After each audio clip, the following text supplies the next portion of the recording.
PBB Collab 2.0 The worst batch nga ba? Disclaimer, ang video na ito ay opinion-based analysis para sa entertainment at commentary ng Buzz Pinas, wala itong layuning man-ira o manakit ng sinuman. Sa bawat season ng PBB, may mga batch na nagiging iconic. May nagiging legendary, at may nagiging kontrobersyal. Pero ngayong PBB Collab 2.0, may isang tanong na hindi mapigilan ng viewers. Ito na ba ang pinaka-worst batch sa history ng PBB? At eto na, pag-usapan natin. Simula pa lang, kapansin-pansin ang kakaibang energy ng batch na ito. Fresh, bubbly, hyper, maingay, kulit. Pero habang tumatagal, ang pagiging playful. Unti-unting nagiging pasaway. Lahat ng housemate may moments na lighthearted, oo. Pero dito, parang collective hobby na ang pagsuway. Hindi siya isang beses, hindi dalawang beses, kundi pa ulit-ulit. At mas lalong nakakagulat, habang pinapagalitan sila, mas lumalawak ang violations. Para bang imbes na matuto, nagiging challenge pa. Gaano karami pa ang kaya nating gawin?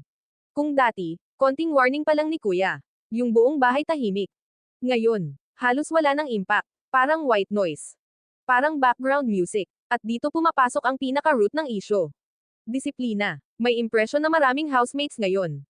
Ang hindi sanay na sasabihan, hindi sanay sa strict rules.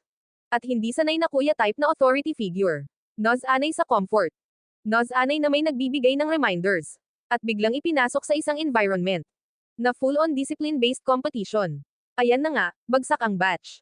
At hindi lang ito simpleng, bata pa sila. May maturity na dapat lumalabas habang tumatagal. Pero anong nangyari? Mukhang kabaliktaran. Mas dumami ang paglabag. Mas dumami ang pag-uulit. Mas naging lax ang approach sa rules. At parang mas natuwa pa sila kapag may violation silang nagawa. Nakakaloka. Para bang naging series of mini rebellions ang bawat araw sa bahay. At dito rin makikita ang isa sa pinakamalalim na problema. Group influence. Sa batch na ito, sobrang lakas ng group behavior. Kapag may isang playful, sama-sama lahat. Kapag may isa nag-break ng rule, nagiging shared activity. Kahit yung mga tahimik dati, nagiging pasaway na rin habang tumatagal. Para bang may culture na nabuo sa loob. Ay hindi naman tayo napaparusahan ng grabe, so okay lang. At yan ang pinakamapanganib sa isang reality show na ang foundation ay discipline. Ngayon, mapapansin mo rin na si Kuya. Kahit anong parusa ang ibigay. Hindi sapat. At hindi dahil mahina si Kuya. Kundi dahil ibang klase ang mindset ng batch. Ang dating malakas na, fear of consequences, ay halos na erase na. Parang nag-evolve sila into a group, na mas nag-e-enjoy sa chaos, kesa sa competition. At doon nagsisimula ang brand na worst batch. Hindi dahil hindi sila mababait. Hindi dahil hindi sila talented. Hindi dahil hindi sila interesting. Kundi dahil sila yung batch na tila hindi marunong makinig. At sa PBB universe, iyan ang pinaka-unforgivable trait. Isa pa, pag binigyan mo sila ng instruction, may tendency na gawing biro. Kapag sinabihan, tatawa. Kapag pinangaralan, babalik sa dati kinabukasan. Ito yung batch na parang sobrang dependent sa fun mode. Pero allergic sa consequences. Hindi nila makita na every small action sa loob ng bahay ay may impact sa buong season. Parang wala silang sense of urgency. Parang hindi nila maramdaman na competition ito, hindi summer camp. At ang pinakamalaking tanong ngayon, may deserve ba sa kanilang maging big winner? Kung ang basis ay discipline, growth, responsibility, at respeto sa rules, maraming viewers ang nagsasabing wala. Pero kung ang basis ay pagkatao, entertainment value, being themselves, at natural bonding, baka mayroon pa. Pero yun ang malaking but. Hanggang kailan sila patatawarin? Hanggang kailan sila papayagang magkamali? At hanggang saan ang patience ni Kuya? Kung tutuusin, may iilan naman talagang nakakakita na ng pagbabago.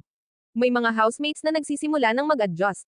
May mga natututo. Pero sila yung minority. At hindi sapat para baguhin ang overall image ng batch. Kasi sa totoo lang, sa history ng PBB, hindi pa nagkaroon ng grupo na ganito karami at ganito kadalas ang paglabag. They are not just a handful of pasaway moments. They are a full season of chaos. Kaya hindi nakapagtataka kung bakit lumalakas ang label na worst batch ever. Pero ito ang twist. Sa likod ng frustration, sa likod ng galit ng fans, may isang posibilidad. Baka sila ang pinakatotoong batch. Hindi sila nagpapabehave para magpagod image. Hindi sila nagpapanggap. Hindi sila nagfi-filter ng ugali. Kung ano sila sa labas, iyon din ang lumabas sa loob. Pero ang problema, minsan, ang pagiging totoo ay hindi automatic na maganda. At hindi lahat ng totoo ay tama. Kaya ngayon, ikaw na ang humusga. PBB Collab 2.0, worst batch nga ba sila? O sila lang ang pinaka-honest? Pero pinaka-undisciplined batch sa history ng show. At ang mas matinding tanong, may chance pa ba silang magbago? O tapos na ang reputasyon nila? Buzz Pinas, tuloy ang analysis. Pero ang verdict, ikaw ang magdedesisyon.